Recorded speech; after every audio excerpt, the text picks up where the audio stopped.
So, good evening, sir. Today I will be discussing how I solve problems on the hands on activity. So, here on question 1, the question states that what is the smallest number of coins that can represent $1.56 using quarters, dimes, nickels, and pennies if all coins must be represented? So, on the first line here, we are prompting the user to enter the value of in dollars for so that we can find how much quarters, dimes, nickels, and pennies that we can calculate using these formula. So 1 penny is just one in 100 of a dollar. So that would be multiplied by 100. So that would be monetary amount times 100. Next would be the quarters, which is a 25th of the dollar. Uh, the amount would be divided by 25, and then dimes is just a tenth of a dollar, so the amount would be divided by 10, and nickels is just a fifth of a dollar, so fives of dollars, so the amount would be divided by 5, and the pennies would be equal to P1 here, which is the monetary amount times 100. So after this, the amount would be printed out as the output. So let's go and test it. So the required amount of dollars is 1.56, and that would give us 6 quarters, which is the smallest number of coins for $1.56 are 6 quarters, which is a 150 dollars, 15 dimes, which is 150 of a dollar.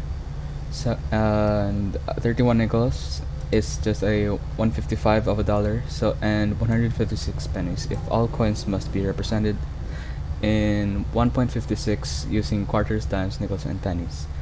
And that's it for number 1, and let's proceed to number 2. So number 2 states here that if the surface area of a spherical tank is 2,000 square meters, solve the volume of a sphere. So here we are going to import the math module because we have a pi value here. So the first code would enable the user to input the surface area in square meters, and the formula would be, first we have to find the radius, which is the surface area divided by 4 pi, and then this right here is we actually need to find its square roots to find the radius. So the uh, the answer of surface area divided by 4 times math pi, or 4 times pi, equals to find the square root here, which is a1 raised to 1/2, which is the square root. And then if we have the radius, we can now plug it into the original equation, which is 4 thirds pi radius cube, and here we have the radius here, which is going to be raised to 3, and then print out the output of the volume. So here we have 2,000 square meters, and the volume of the spherical tank would be 8,410.44174000672, and that's it for number 2. Here in number 3 we have the problem states here that find the volume of right circular cone of radius 5 meters and a height of 6 meters. So first we have to input the math module because again we have a pi value here.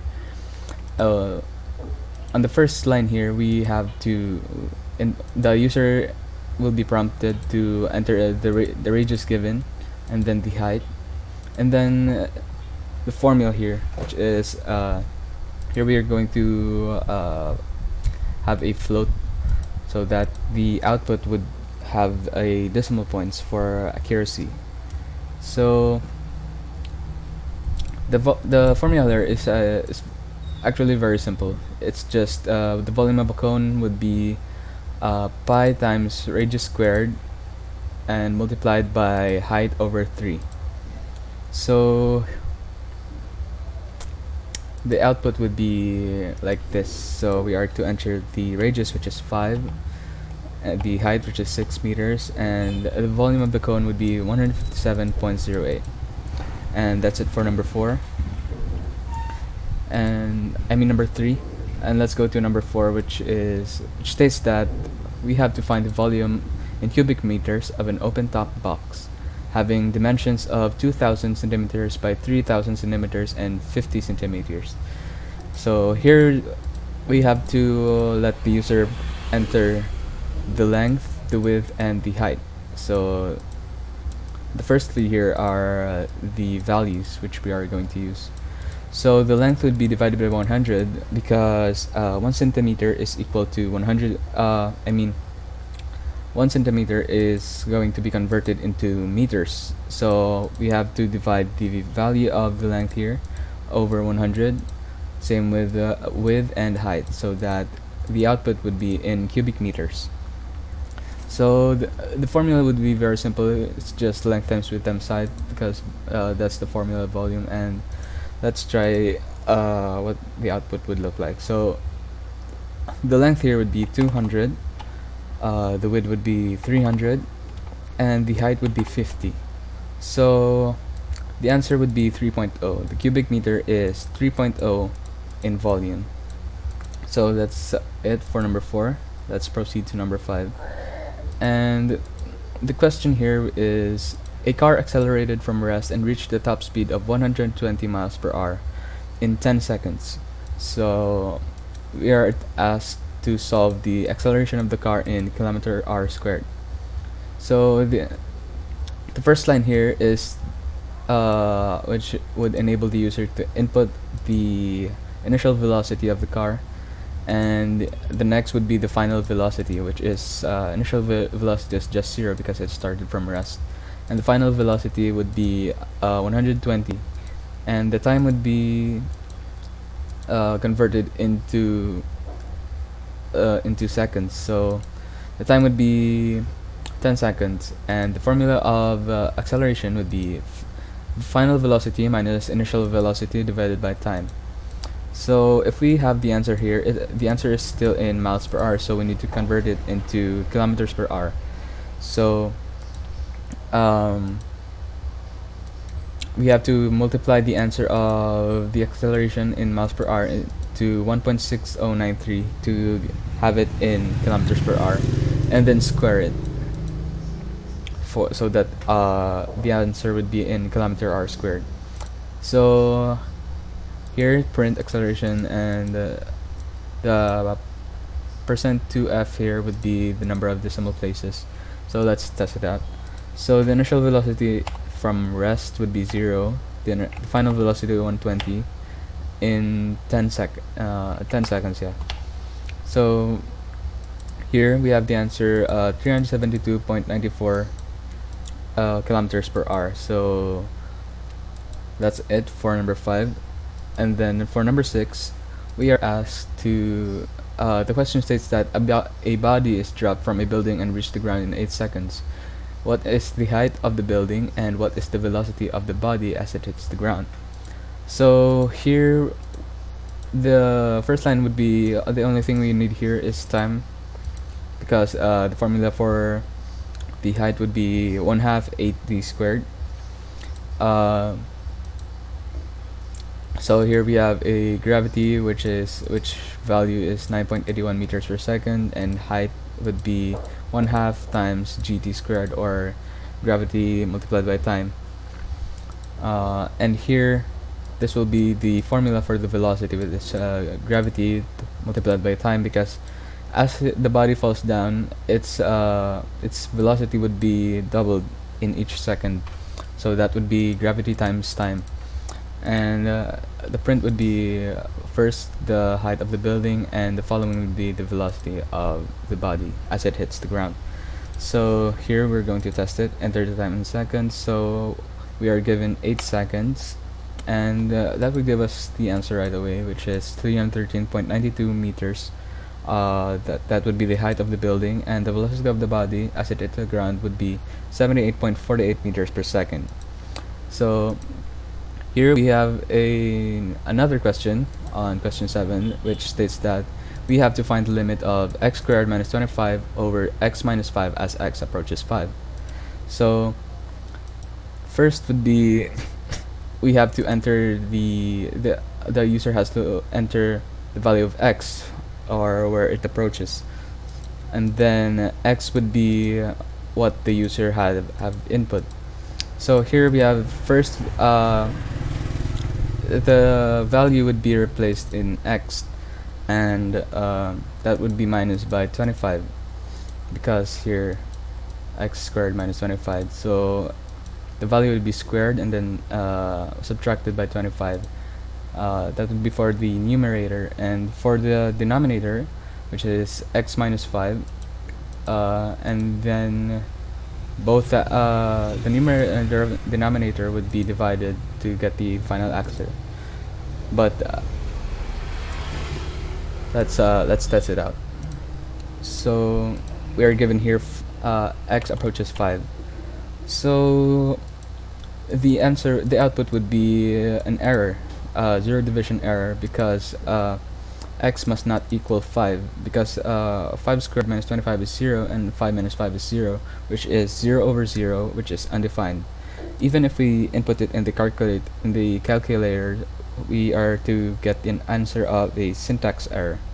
So that's it for number 7. And for the challenge question, I actually had to do a research here to get the answer. So we have to find the equation of y equals mx plus b of a line passing 2 points a, x sub 1, which is negative 2, y sub 1, which is 0, and x sub 2, which is 3, and y sub 2, which is 6. So here, these lines here would let the user enter the values of x sub 1 and x sub 2, and y sub 1 and y sub 2. And here I actually learned the if function, the else if function, and the else function. I had to do that. I had to have a research on that, because it would be hard to manually make a formula for this. So if here is x squared minus x1, if x squared minus x1 equals 0, the answer would be a vertical line, because the x would be just on the would be plotted on the center, which is 0. And the else if here is y squared minus y1 equals 0. If y squared minus y1 equals 0, it will be a horizontal line, because there would be no vertical lines, because because y here is equal to 0. It will just be a horizontal line. And then we got onto the main equation, which is m equals y squared minus y1 divided by x squared minus x1, and then b would be y1 minus m times x sub 1. So the output would be the slope, the equation, and the 2 points where it should be plotted. So here we have to try it out, and we are given here x sub 1, which is negative 2, which is, and y1, which is 0, and x sub 2, which is 3, and y sub 2, which is 6. So it is said that the slope is equal to 1.2, and the equation would be 1.2x plus 2.4, and the points will be plotted in negative 2 and 0, negative 3 and 6. So but if we try here, if we play here, so just to show you what the if and else if function will do. So say we are given x sub 1 will be equal to 2, y sub 1 would be 5, and x sub 2 would be 2, and y2, which will be 12. So this here is actually a vertical line. So this is what the if function would look like, because the value of x would be 0, and there would only be a vertical line.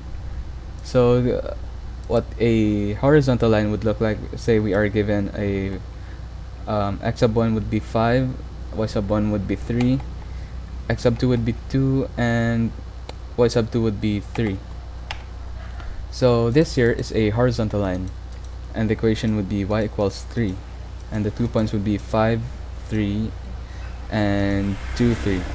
This here is a horizontal line because the y would equal to 0, and that would be just on the center, which is 0. So we are going to have a vertical line, and that's pretty much it. So my learning experiences for this activity would be I understood better the concept of the print function and input function, and how to input formulas of different problems here. And I actually learned a new function, which is the if function and the else function, wherein it made solving the problems easier for the problem here, for the challenge question. And that's pretty much it. Thank you for watching.